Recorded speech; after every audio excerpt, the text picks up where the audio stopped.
Ayun, magandang gabi. Okay. So, sa mga, nakapag-upgrade na sa version 2, 'no? Okay. So, ito yung mga feature request na kung hindi pa kayo nakapag-upgrade, unahin niyo muna yung version, unang video ko, okay. So, ang una natin gagawin sa mga nakapag-upgrade, for sure yung mga expire niyo nakalagay pa sa reminder profile, 'yan. So, sabi ko nga sa unang video, hindi na siya gagamitin kasi kahit ano na supported na 'no, any IP kahit static IP pa yung PPPoE niyo, hindi na okey na yon 'no, maano na siya, mape-payment reminder na siya. So, ang gagawin natin kung marami kayong user niyon, kailangan natin isa-isahin. Okey, ang example nito, ito expire 'to, kailangan natin ibalik yung, ano niya, profile niya, okey? Ang gagawin natin, 'yan, dito lang tayo sa profile, balik lang natin. Yan, pinili ko 5 Mbps kasi yung profile nito. Ayan, mapapansin nyo, ano na, ayan, profile 5 Mbps, then, ano, expire pa rin, okay? Correct lang din natin yung, ano nito, client information. So, ito. Okay. Ayan. So, mapapansin nyo, dito, okay? So, sa mga magte-test, okay lang din yan. Pwede rin natin siya i-check. Dapat meron na siyang web proxy. Yan, punta kayo sa IP, web proxy, then access. Yan, kung wala pa, pindutin nyo lang yung run, no, nung script. So, punta kayo sa system, script, kasi baka hindi pa nagra-run. Then, yung buksan natin tong, ayan, yung checker na nilagay natin dito. Okay, so run lang natin. Yan, makikita nyo may maglalag na dyan. Ayan. Ayan. So, nakita nyo, nag-add na ng proxy rule. So, pwede rin naman hintayin nyo. No? Mas maganda hintayin nyo kasi every 10 minutes ngayon sinet natin. Okay, mapapansin nyo, meron na siyang ganyan. Okay, so yun yung unang update. Kahit naka-static IP na yung user nyo, okay, supported na siya. Dati hindi, ngayon supported na siya. Okay? So, ano rin to, in preparation din to para sa IPOE. Kasi may mga possibility na static din, naka-DHCP rin siya or static siya. So, in preparation to sa IPOE natin. Okay? So, yan, automatic na siya. Okay? So, yun yung unang update. Pangalawang update, okay, pakita na natin. Ayan. So, sa payment reminder, no, supported na natin yung prepaid. So, ano nga ba yung prepaid na yan? Okay, pakita ko sa inyo. Ito yung account. Ayan. Sign in. And may sign in button. Payment reminder siya. Ayan, tulad nito, naka-prepaid account to. Okay, so ganyan yung itsura. Ayan, may prepaid account. Ayan, sige, pinapalagay niya muna yung mobile number. Then, ayan, select promo plan. Okay, pwede naman natin stay here muna para mapakita ko sa inyo. Ayan, may mga ano na siya, may 3 days, 15 days, 30 days. So, ayan yung second update. No? Supported na yung prepaid plan. Okay, pakita ko sa inyo paano yan sineset up. Okay, ayan. So, sa PPPoE, may makikita kayong subscription dito. Okay, so, ayan, may postpaid saka prepaid. Punta tayo sa prepaid. Okay, ayan. Pwede rin naman sa PPPoE plans. Okay, diretso lang yan. Ano lang dito. Kahit naman dito, punta lang kayo dito. Sa parehas lang yan. Okay, PPPoE plans. Yan. Lalabas yung mga profile na nakalista dito. So, guys, walang creation ng profile dito Dapat ang creation ng profile nandito sa Microtik. So, dito kayo malamang mga nakaprepare na yung mga profile niya, parang ganyan. Okay. Kahit basta walang space, walang special character, dash or underscore lang. Okay. So, ako, for example, yan, 5 Mbps na yan. So, select ko. Ayan. So, set up natin yan, yung plan, yung profile, name, kayo na bahala. Okay. Kung okay na, ayan, punta kayo subscription, then prepaid. Piliin nyo ulit yung server. Ayan, piliin nyo yung 5 Mbps. Yan. So, ang ginagawa nito, may prepaid rates dito. Yan. Okay. Mag-set lang tayo ng price. For example, ako nilagay ko 10, 199, 499. So, kunyari gusto ko pa magdagdag. Pwede kong gusto kong gawing 999. Tapos, 65 days. Ayan, save. At postpaid rates, ayan, na-add na natin, save. Ayan. So, ganun lang siya, no?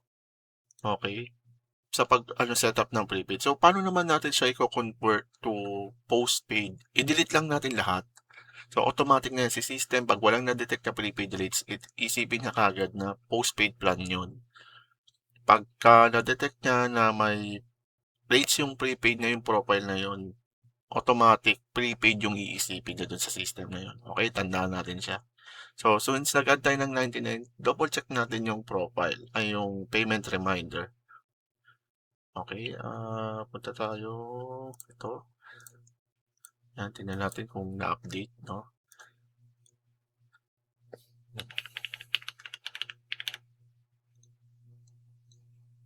Ayun na siya, 65 days natin. So, may user, client nyo, pwede nyo lang piliin, no? Kung gusto lang niya mag-stand ng 3 days, 15 days, so supported na yung prepaid plans dito.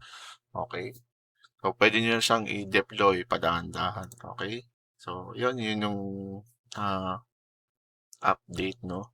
So, unahin natin, no? Kailangan si user, meron na kayo nakasetup na prepaid plans. Ayan.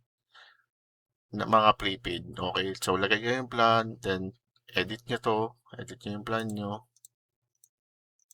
Dito, ayan. Yan, kailangan nakasetup yung mga yan. Okay.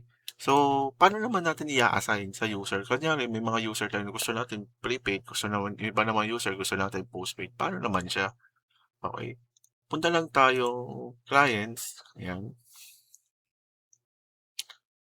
Ayan, pili natin yung server. Ngayon kasi for sure, mga naka-postpaid yung mga account nyo. Yan, postpaid kayo pag naka-prepaid yan. So, gusto nyo siya i-prepaid.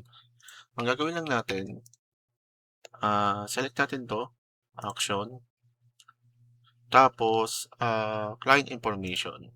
Yan. Kailangan natin piliin yung subscription plan niya. Nandyan naman yan, ayun o. Nandyan yan. So, automatic, ayan, kaya to postpaid kasi walang nakasetup na rates doon sa plans. Ito mga to may nakasetup. So, kailangan lang natin siyang iselect. Okay, so sinelect ko lang siya, then save natin. Save lang natin. Okay, so automatic na yung user na yun, naka postpaid plan na ito, itong test na to. So, ganun lang siya. Okay. So, try naman natin bayaran. Okay. So, try natin siya bayaran. So, expiry niya. O nga pala, may isa pa palang update muna bago tayo mag-proceed. Kapag ka nag-postpaid plan kayo, tandaan nyo to, kailangan nakatanggal yung fixed due date nyo. Para sa mga pagka naka-prepaid plan kayo, prepaid. Kasi bakit? Kasi pag naka-postpaid kayo, ay naka-on to, at nag-extend lang siya ng 3 days, gagamitin niyo yung 18. So, pa-plus 3 lang niya tong 18. Lugi siya, lugi siya. Dapat kung ano yung date today, yung niya, update niya. Okay? So, tandaan nyo yan, kapag prepaid plan, kailangan nakatanggal tong fixed due date. Turn off nyo siya. Kaya ito, nakaiwan eh. Test kasi ito eh. Okay? So, tanggalin natin siya. Okay? Yan. So, tingnan natin, no? Tatry natin mag-extend. January 22 ngayon. So, tatry natin siya mag-extend. Mag-purchase tayo. Natry sa account. Okay. Select promo. Yan. Just, siyempre, recommended. Open browser tayo. Yan, doon tayo sa default browser transact. Okay. Yan. Siya. Okay, lagay natin mobile number natin. Hintayin natin. Bilhin natin yung 3 days. O dapat, lang to, 25, 26. Yung extension. So, tingnan natin. Proceed payment. Ayan. Same na. Ayan na. Same process na yan. Alam na ng mga customer nyo yan. Ayan. Then, sige. Select tayo Gcash. Okay, open Gcash tayo. Okey. Di ako maka-payment, naka-on yung ano ko, yung sige wait lang, gawan natin ng paraan. Naka-on yung aking recording kaya hindi maka-open ng GCash. Sige wait lang.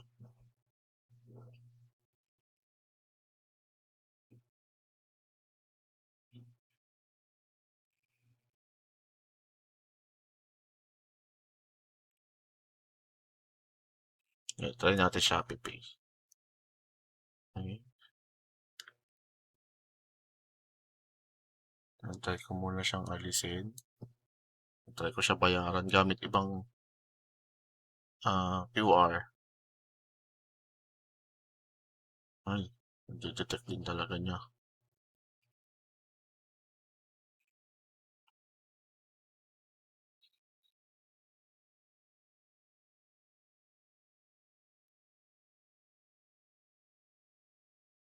Ayan si Maya pumayag. Okey, wait lang, try natin siya bayaran. Bayaran ko muna siya.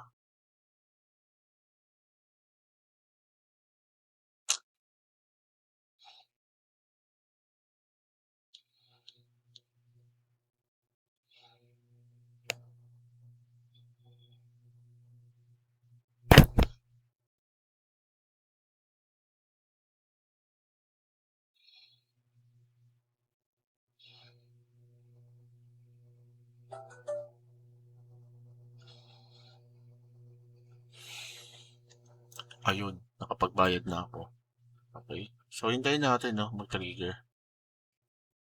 Okey, tignan natin. Ngayon same pa rin 'no, may mare-receive dapat tayong Telegram notification kung naka-setup. Nasaan na yung Telegram notification ko? Ito. Ayan, kung mapapansin niyo may nagbayad ng 30 days. Ayan na. So, may nagbayad na 'no, pinabayad ko sa Shopee Pay. Tapos may mare-receive pa rin na yung customer niyo na SMS. Same process, pakita ko sa inyo. 'Yan. Ayan, napasok ang bayad mo. Okay, checking na yung account. So, hintayin natin siyang mag-reconnect 'no. Hintayin natin siyang mag-trigger. Okey. Kadalasan mga 5 or 10 minutes 'to. Okey, bantayan lang natin.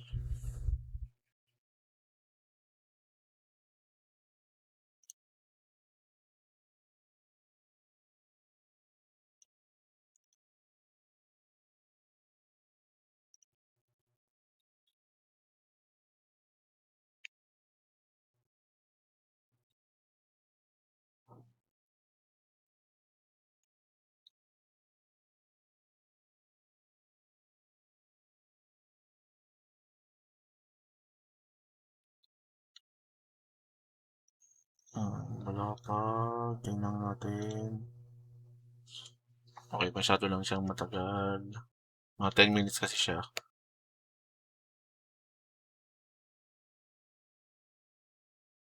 Sige, pause ko muna siguro yung, video. Hintayin natin 'pag lumabas na, okey? Ayun. So, lumabas na 'no. So, +3 days yung binayad natin, okey? 2 minutes lang yung pagitan. Kung kailangan lang talaga natin siya hintayin, okey? So, 'yan, nakita niyo may notification na 'no, PPPoE prepaid yung lalabas 'pag nagbayad 'to. Okey, so nag-load siya ng 3 days, so nag-extend siya from 22 to 25.